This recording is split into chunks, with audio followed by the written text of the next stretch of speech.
Hello, citizens of Tromaville. It is I, the Toxic Avenger. Several years ago, I made this beautiful self-portrait. But you know what? I think that I, the Toxic Avenger, have since grown as an artist, and I think it is about time that we do a repaint. So, let's do that. So for this repainting process, I started out just by using gesso on some of the parts that I wanted to repaint.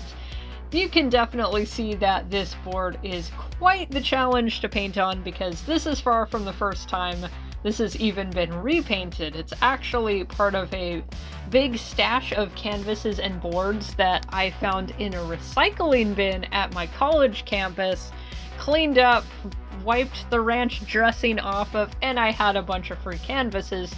The only problem is a lot of them, because they'd already been painted on, and some of them just had super thick texture globs of paint on them that was not easy to sand down. And in some cases I didn't even really bother to sand them down because I thought maybe I could do something interesting with that.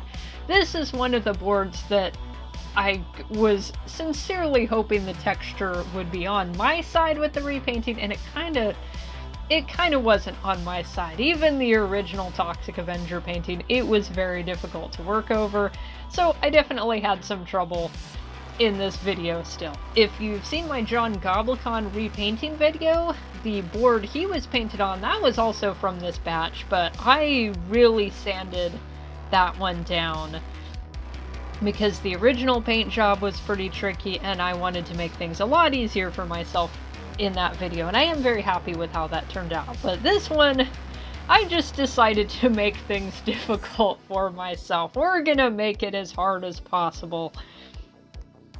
And what you're seeing here is a little bit of a choppy work process. When I make videos like this, I pause my recordings quite a bit whenever I need to just dig around for paints, might need to mix some colors, go get a snack, just sit there and contemplate what I'm doing with my life.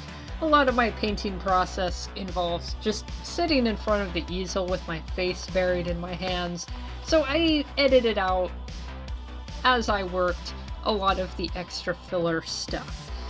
I do still find it a little bit awkward to make art on camera because it does feel like you've got a little more pressure on you, even though if the video doesn't turn out right, it doesn't have to see the light of day. You still kind of have this idea that this is an extra set of eyes on you and everything you're doing. If somebody's watching, like, well, what are they doing? I don't know what I'm doing. I never know what I'm doing. But with the camera on, you kind of get this pressure. Okay, I need to at least know. I need to at least look like I know what I'm doing. And sometimes you feel a little less comfortable just experimenting, but ultimately, who cares? I'm speeding this up to some ridiculous degree anyway. I think the real difficulty with filming this time is you can see that my ring light is giving me a lot of glare issues. You guys might actually not be seeing as much glare as I was. I had a really hard time seeing what I was actually doing. So you'll notice I start rotating the canvas a little bit so I can actually see it. And hopefully this isn't going to be annoying to you guys as much as it was annoying to me while I was doing it.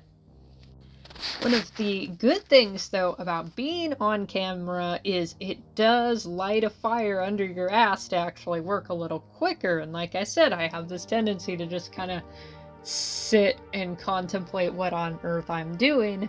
But with a timer running, you feel like you have a little bit more of a time limit. And in the past, I've said I'm a super slow painter, but if you put some kind of pressure on me, give me a specific time limit, sometimes I work really well. And my favorite example of this, it was several years ago when I had an art table at a metal festival, kind of a small local metal festival, and it just so happened that I ended up being asked to add some of my own creative flair on somebody's painting. The guy had a massive canvas, he had a bunch of random art materials.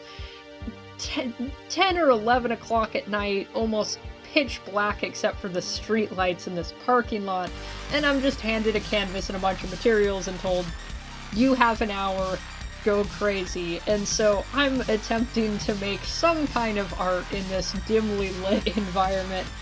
And I recall it actually turned out pretty cool. And that, I always remember that, yes, I actually can paint really fast if you force me to.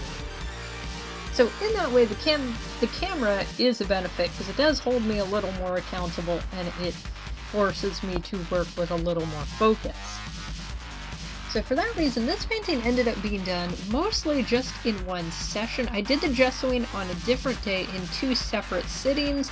It was actually in the same work session as my March Art Snacks video. I did the gessoing, I did the initial part of gessoing on Toxie right before I started that video, and then while I was waiting for my gouache to dry in my Art Snacks video, I actually jumped back in and did that second part of the gessoing. And then the next day I was able to do the majority of the actual painting, and then there was a second day where I just did a tiny little touching up, because I did have that thing where I wasn't entirely sure if he was really done. Looking at him now, I still feel like I could go back in and do more, and I didn't want to just do a ton of work off camera and have it dramatically change. I'd like to do as much work on camera as possible. Looking at him, I do kind of want to go back in and add some more, but at the same time, I also think this would be really cool to do maybe as a marker piece, or to go in and add some pastels and just do it in a different media and on preferably a completely flat surface, just to see how different it looks when I'm working in something I'm a little more comfortable with. I don't have the extra eye of the camera watching me with a work surface that's a little less topographical. But ultimately, when I compare the end result of this repaint to what it looked like before, I am really happy with how it turned out. This is a piece that looks much cooler than it did before. There's a lot more expression, and I think it does show how I've grown as a painter, even when working under conditions that are a little bit tricky. So, on that note, I'm going to stop yakking, and I'm just going to let you guys watch the process.